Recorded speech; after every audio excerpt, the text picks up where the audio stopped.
Creatures of the night, it's your girl Tati. Let's talk about Dynamite. I had a few minutes or so to kind of soak it all in, so maybe this will be less of a rant than anything. We actually started off the night with what I didn't think would open the show, which was Brian Cage versus Kenneth Omega. Lord up versus Kenny. I did not expect for them to start with this, but I was just like, you know what? Fine, I get it. It's going to be Moxley closing the show with Hobbs, so we might as well get this first thing in the night. Now, this venue that they were at, I absolutely love it. It's a smaller venue, but it's different in comparison to other venues that we've seen before. Absolutely beautiful. It was in Cincinnati, Ohio. I love the venue. So Tony Khan, come back. I like it. Now, Uncle Don and them all was there. Well, it was just him and Lance Archer. Uncle Don's on commentary, and Brian Cage is in there doing his thing, getting his little TV time against Kenny. No way, shape, or form would anyone even assume that Kenny Omega would lose this. However, in order for Kenny to even win this, Kenny literally goes against Lance Archer as well in this match. Now, there was a few V triggers and no wins, but Kenny was able to pack it all in with a one-winged angel onto Brian Cage for the win. And Kenneth, we miss you. We miss you so much. But as soon as he takes the win here is Lance Archer just sweeping on in to start beating up on Kenny. Brian, Uncle Don was even stopping him out. Kyle Fletcher come out there as well. Now, we did have Bruv, Captain Saberho, to come out and save Kenny Omega. And to make matters worse for Kenny and for William, here is Takeshita. Takeshita is like, I am here, I'm the champion, and he is beating up on them. And then what we do get a chance to see here was Takeshita and Fletcher getting their hands on Kenny and William Ospreay, just pretty much letting us know that, hey, it's these four here that's gonna take this somewhere. Lance Archer and Brian, they just there to be there or whatever, and it's interesting to see where we're gonna go with this. I do like Will Ospreay. I'm a little tired of him, but Kenny Omega is back, and that's all a girl could ever want. After this, Ricochet is back. Ricochet has on his glasses, and he has a suit with the safety scissors in the pocket of the suit, which, since it's safety scissors, I guess it's okay to have in his pocket. Why not? When he gets in the ring, everybody's booing him out of town, and he barely gets a word in before Swerve music hits, and he's waiting for Swerve to come down the ramp, and instead Prince Nana came from the crowd while Ricochet was not looking, and he gets in the ring and he hits Ricochet with the chair to the back. Now, here comes Swerve, who ends up coming out there, and he has a huge chain on his back, and he goes to go hit Ricochet with it, but Ricochet moved right in time and doesn't get hit with it, and then they end up running through the crowd, and there's a door that actually leads outside to where you see it snowing. Ricochet done vanished in the middle of the night, and we couldn't see him no more. He did end up dropping the scissors, which Swerve ended up picking up, and there was no words really said. Ricochet didn't get a chance to say anything. They was booing him. I love it. I actually do like heel Ricochet. I'm not liking the pussy heel Ricochet. I wish we could see him a little bit more stronger, maybe to give it a little bit more time. But this was not bad for a little segment. Now, after this, they did show what CEO has been up to, a day in the life of CEO Mercedes Moné.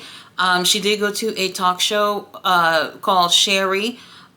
She went there. She had all her titles with her, and she looked like $1,000,000. They showed her working out. They showed her training, and I thought that this was a really good thing. And when I'm looking at something like this, what they're doing with CEO, I'm just like, Tony Khan, don't fuck it up. Matter of fact, this is what you want for a lot of these guys and girls, to be having moments like this where they're actually having TV time, daytime on someone's show, and that helps promote whatever is going on within AEW. And while they're promoting that, somebody somewhere who's watching the show is going to be like, let me turn on this little AEW thing and see what they got going on over there. And then when they do that, this is where Tony Khan comes in and give them a really great show. Now, when I say really great show, let me just say this.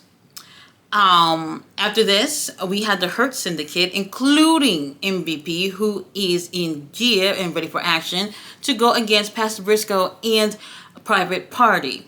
The match is not bad. MVP was just like, hey, I'm here, and I still got what it takes. Now, he said he hasn't been in the ring for like 3 years or some shit like that, whatever he said. When really, MVP, hello, some of us watch other promotions. You were over there at Bloodsport a few months ago with Josh Barnett. We saw it, okay? So don't say you haven't been in the ring in quite some time. No, he comes on in there and he takes care of his business. In my opinion, I felt like this match could have ended quick because I feel like the Hurt Syndicate, they got that swagger about them where they can get in the ring and get it done quickly. But the thing is that Private Party are holding the tag championships, so they don't want them to just lose so quickly. And, you know, the match, they go on, no picture in picture, so get used to it. And Shelton was just like, you know what, we need to wrap this shit up because I got other things to do in Cincinnati. He ends up giving Mark Quinn, I believe, a suplex and some other shit. And then I think like a super kick for the win, whatever, onto Mark Quinn to take the win, which I did not expect. I thought Pastor Briscoe was going to get pinned for this. I thought he was going to try to protect the champions in this situation. And I'm cool with it. I have to say, though, Private Party, I wanted them to win the tag championships. I was hoping that that would make a difference within AEW. And unfortunately, not because of them, not them. I just feel like we really haven't seen much of them being champions. So if the titles go somewhere else, to be completely honest with you, I'm so cool with it. Now, this first hour of AEW actually felt pretty good. And then they fucked it up with this foolishness with Jeff Jarrett coming out there. And then MJF came on out there. Once again, another segment with these two. In my opinion, I get it. They're trying to do whatever they're doing with the last Outlaw. Have the little retirement tour end off with a bang. But I just feel like there's no chemistry even within the promos between our scumbag and Jeff Jarrett. Now, these two are going back and forth on the mic. Once again, obviously they're teasing to them having a match. Great. It was pretty much a your mama is a hoe, your mama is sleeping with wrestlers and all this shit. And it was really like a your mama type of fucking thing. And the crowd wasn't even reacting. They didn't react to not a damn thing. Especially Jeff Jarrett. He wasn't, to be honest, his burns or whatever, they really weren't burning anybody. And I was just like, okay, Jeff, I don't know what the fuck is happening here. This thing ran, I want to say 10, 11 minutes, if that. And that's like fucking 10 minutes too long. And like I said, with them doing promos, once again, pretty much battling it out on the mic, I didn't feel anything. Nobody really wasn't enjoying this. The crowd just didn't give a fuck. I don't see where this is going in terms of something positive. I feel like they don't really have much to do for MJF right now. Jeff Jarrett, obviously, this is the last leg of the career, so they're trying to give him a big star to work with. And even though MJF is not doing much right now, he's a really great person to work with. But this is the time where the booker has to be like, the chemistry is off between these two. Maybe we should not have them go with each other. Things get violent between the two of them. Karen came out there for no reason. MJF snatched her up.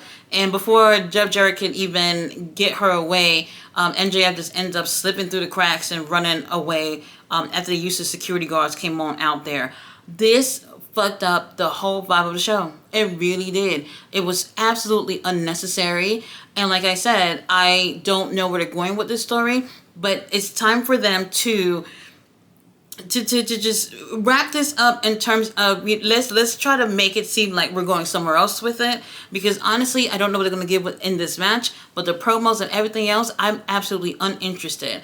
And while we're there, MJF slander is not appreciated. So the comments about him going to Turkey to fix his hairline is not true. And if you saw the tanner running down his face and everything, no comment on that. Now, to make matters just as worse, we had our stepdaddy versus Hook.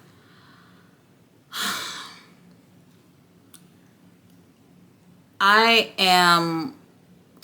know I make a lot of jokes, especially for those of y'all who watch the watch along. I know I make a lot of jokes about Hook. In all seriousness, he's not that great. He's not that great. Matter of fact, y'all saw Taz return from his little surgery that he had a few months ago. He's back on commentary.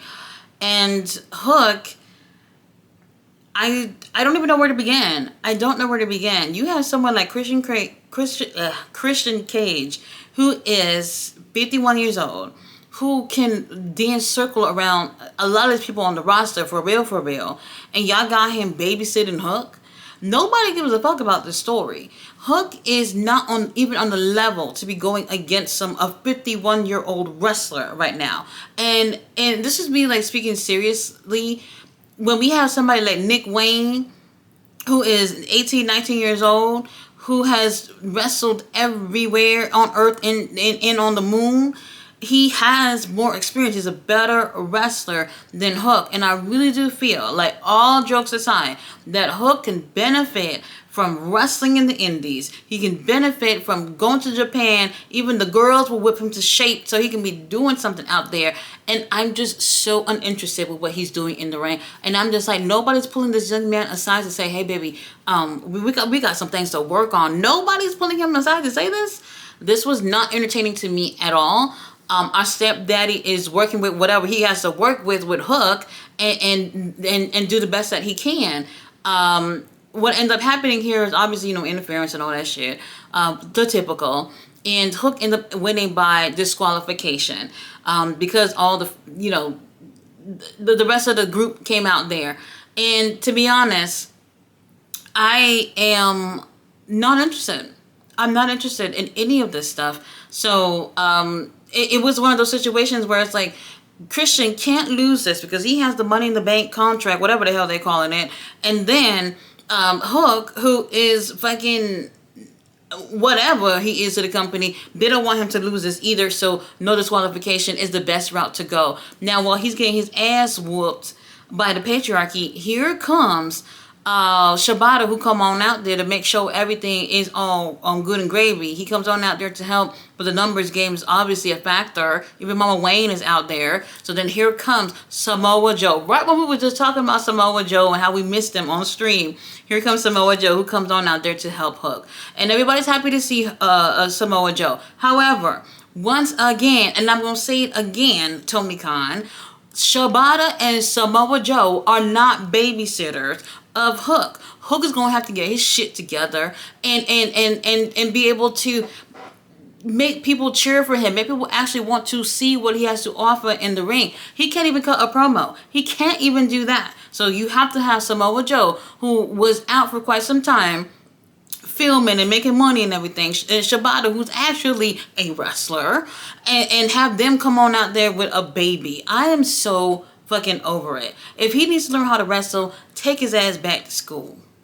Alright, the women's gauntlet match. Winner of this match goes against Mariah May. Mariah May, Lord have mercy, that outfit she was wearing tonight, oh my god. She was on commentary while the girls were in the ring. Winner of this match will face her at the Australian pay-per-view with Grand Slam. There we go. Sometime in February. I don't remember. Whatever it is. Now, after they already just ruined the whole thing with that match with Hook and then the MJF or whatever, I was hoping for a little more with this. I was hoping for some returns. I was hoping for something out of this. And let's just say, last week when the men's had the gauntlet, it was literally, I want to say like 12 men or something to that effect. This time they only had 7 girls. 7 motherfucking girls. Harley Cameron was out there, Jamie Hayter, Chris Statlander, she was first because she won that match. Julia Hart was out there. Megan Bain. Lord have mercy, did y'all see her? Oh. And Tony Khan, please bring her back. We would love to see Megan again. The crowd was mesmerized by Megan. They loved her. Tony Storm came on out there. Willow came on out there. And to be honest with you, when I'm seeing all these girls, 7 girls came out. Where the hell is everybody else? At that point, I didn't give a fuck because it's just like, it's always the same motherfucking people. The same motherfucking people. And to be honest, the first three that came out, which was Statlander, and Jamie Hayter, and then Megan Bain, those three right there, y'all could have left it like that and have a triple threat match, and I think everybody would have been happy with it because it was actually pretty awesome. But other than that, it was just like, why is it the same girls? And this is what I'm saying. Tony Khan got this big ass roster, and it's the same motherfucking people every single time. No returns, no nothing. DMD not doing anything. Tay Bello, she was over there in Japan. She's been over there. She's not doing anything. Queen Aminata, not even getting any TV time. There's so many girls over there, and it's always the same people. And I'm not trying to take anything away from these girls who's getting TV time. All I'm saying is that we would have loved to see the gauntlet match being a big deal, like how it was for the men's. And I felt like more could have been done. And y'all already know exactly what was going to happen. The pay-per-view is going to be at Australia. Who else could have won this match other than Toni Storm? Toni Storm ends up taking the win with a fucking roll-up. I keep telling y'all, I am done with the roll-ups. Like, there is no reason for roll-ups. So look, if y'all do it, y'all do it. My thing is that we see it so often. This is supposed to be one of those things that happen in a blue moon. And for a roll-up in a gauntlet match, I'm done. I'm so fucking done. All right, main event. Just when there was like 10 minutes or so left of the show, here is Powerhouse Hobbs coming out there, Jon Moxley coming out there. Jon Moxley and Marina came on from the parking lot. Jon Moxley only had a little hoodie on. Marina had a tank top. And they all coming out through the snow to get into the building. Marina girl, I don't know how you do it. I don't know how you do it. But she looked good. They come on into the building. Mox coming into the ring. And the match was pretty decent. But to be honest with you, everything else leading up to that, especially in that second hour, was just like fucking torture, to be honest. So then here comes this match. And Powerhouse Hobbs, he looks great. And I'm just like, we know Powerhouse Hobbs is not winning. I don't know if there's a single soul who saw this actually thought Powerhouse Hobbs was going to win. Maybe they wanted him, but actually think that was going to happen in Moxley's home city? I don't think so. Now, to make things really, really weird, they're both on the turnbuckle, and they're both on top, and then here is Hobbs leading over, and he's biting onto Moxley's ear, and then I believe he like pushed him off or something, and then we went straight to commercial. Commercial takes a little bit of time. We got the max money. Why do we need to have commercial for a main event? I don't know. Now, we're back from commercial break. The ring is bloody as hell. Blood everywhere. Moxley's covered in blood. Powerhouse Hobbs is covered in blood. And I was just like, what the fuck happened in 90 seconds? It turns out from that bite, well, what Excalibur said on fucking commentary, I normally mute these guys, but for whatever reason, I heard Excalibur saying that Powerhouse Hobbs bit the earring right off of his fucking ear. What the hell? Even if that was the case, that much blood, for the amount of blood that I saw, you would have thought that Powerhouse Hobbs had ripped the whole fucking ear off. Now, Powerhouse Hobbs, he's a big boy. He could probably take care of Moxley on his own. Maybe.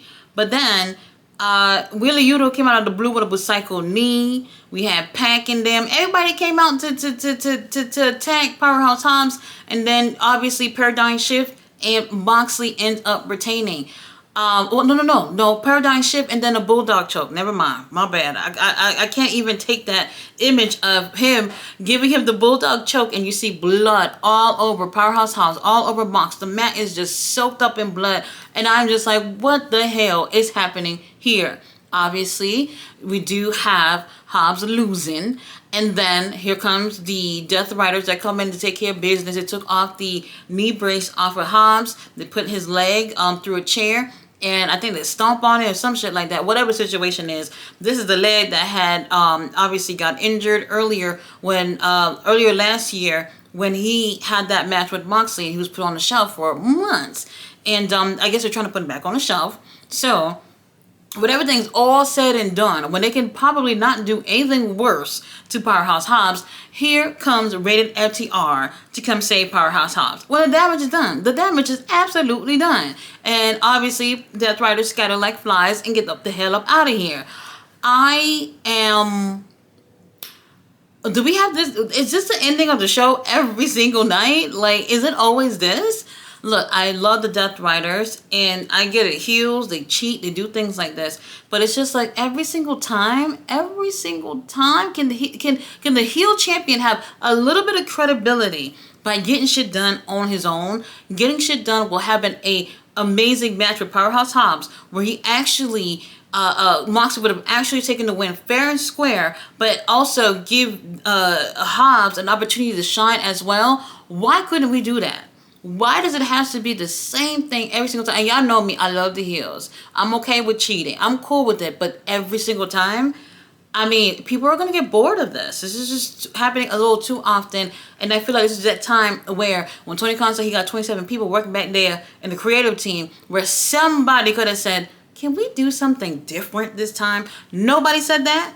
Not a single person said that. That is absolutely wild. Now, the first hour had a good vibe. Second hour, it went downhill. The second Jeff Jarrett came on out there, we got to do something about that. I don't know. I'm fucking over it. You guys, thanks so much for watching my review. I will have a review tomorrow on Ring of Honor. See you guys then.